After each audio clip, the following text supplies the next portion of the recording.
अब हम अपने मुख्य पॉइंट पर आते हैं। हिंदू साहिबान नहीं समझे गीता वेद पुराण। वेदों वाली साधना यानी जो श्रीमद् भगवत गीता के रूप में द्वापर के अंत में बताई है, यह सतयुग के लगभग 1 लाख वर्ष बीत जाने पर नष्ट हो गई थी। यानी नाभि राज तक वेदों के अनुसार साधना हुआ करती थी, लेकिन नाभि राज के बाद उनके जो बेटे थे, जो पुत्र थे ऋषभदेव, उन्होंने फिर वेद विरुद्ध साधना करनी शुरू कर दी थी, मनमाना आचरण करना शुरू कर दिया था। यानी सनातन का धीरे धीरे पतन ऋषभदेव के बाद शुरू हो चुका था, यानी लुप्त हो गई थी। ऋषिजन व अन्य साधक मनमाना आचरण करने लग गए थे, जो गीता अध्याय 16 श्लोक 23 में व्यर्थ कहा है। इसका प्रमाण है राजा ऋषभदेव व मरीचि। राजा नाभिराज के पुत्र राजा ऋषभदेव राज त्याग कर मनमाना आचरण करने लगे। 1 वर्ष तक निराहार रहे, भूखे रहे, यानी बिल्कुल खाना नहीं खाया। उनके पुत्र यानी ग्रांडसन बाहुबली के पुत्र श्रेयांश ने उनका व्रत खुलवाया गन्ने का रस पिलाकर। फिर 1000 वर्ष तक घोर तप किया, जो कि वेद विरुद्ध साधना है, गीता के विरुद्ध साधना है तप करना। उसके पश्चात धर्म देशना यानी दीक्षा देनी प्रारंभ कर दी, वो भी मनमुखी रूप से। धर्म देशना अपने पुत्र भरत के पुत्र मारीची को दी, और यही मारीची आगे चलकर महावीर जैन बने। यही मारीची वाली आत्मा जैन धर्म के 24वें तीर्थकर महावीर वर्धमान हुए। ऋषभदेव जी 1 वर्ष निराहार रहे, फिर जंगल में जाकर 1000 वर्ष तक तप किया। जंगल में जाकर 1000 साल तक तप किया। मारीची ने वही साधना की जो उसके गुरु व दादाजी ऋषभदेव ने स्वयं की थी, यानी ऋषभदेव जी ने वेद विरुद्ध साधना की थी, और वही साधना उसके पुत्र मारीची ने शुरू कर दी तथा वही मारीची को बताई थी।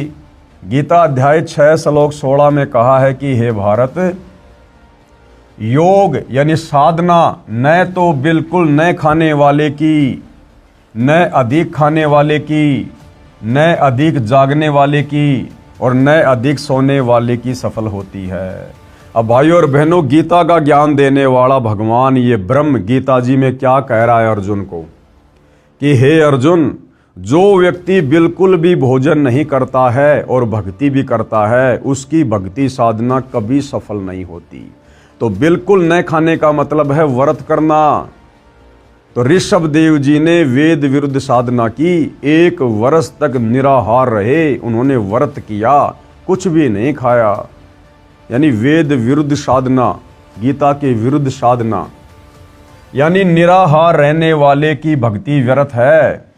गीता अध्याय 17 श्लोक 5 और 6 में कहा है कि जो मन कल्पित घोर तप को तपते हैं, जो व्यक्ति मन कल्पित यानी मनमाना आचरण करते हुए घोर तप करते हैं, जैसे एक पैर पे खड़ा हो जाना, पैदल यात्रा करना, कावड़ लेके आना, ये सब मन कल्पित घोर तप की श्रेणी में आते हैं। तो गीता का ज्ञान देने वाला भगवान ब्रह्म, जिसे हिंदू समाज श्री कृष्ण के नाम से जानता है, पहचानता है, और उसी को सुप्रीम गॉड मानता है, तो भाई वही गीता का ज्ञान देने वाला भगवान ब्रह्म कह रहा है गीता अध्याय 17 श्लोक 5 और 6 में कि जो मन कल्पित घोर तप को तपते हैं।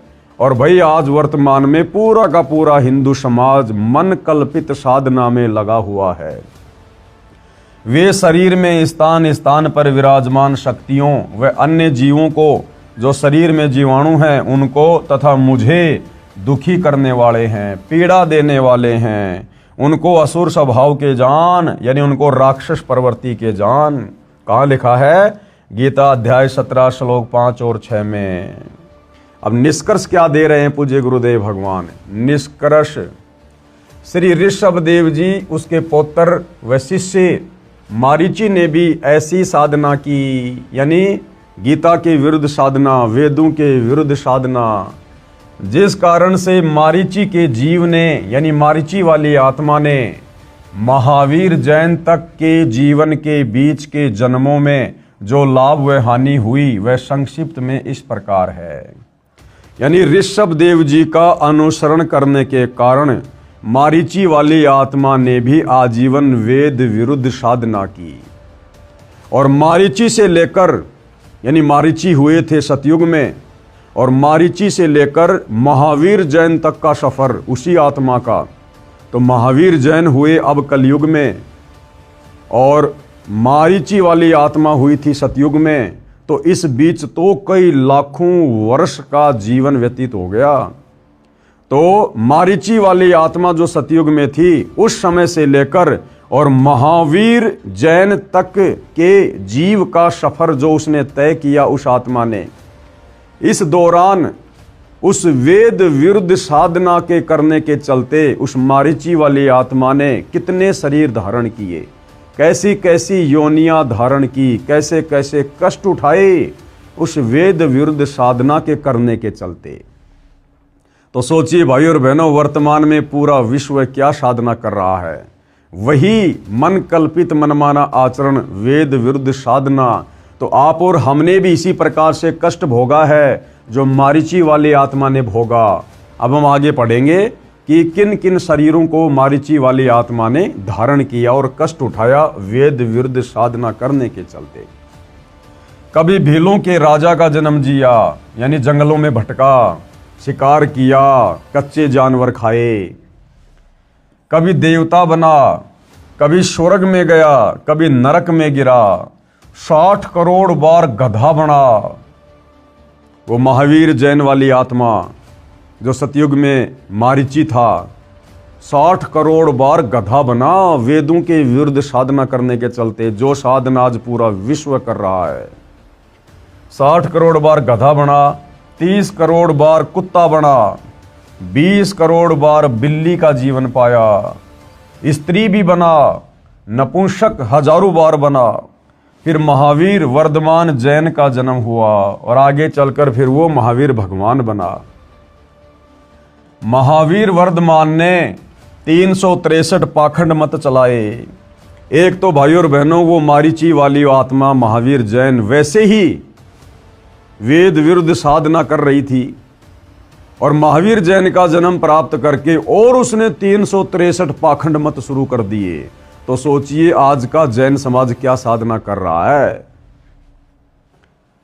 महावीर वर्धमान ने 363 पाखंड मत चलाए जिनका पालन वर्तमान में जैन समाज कर रहा है।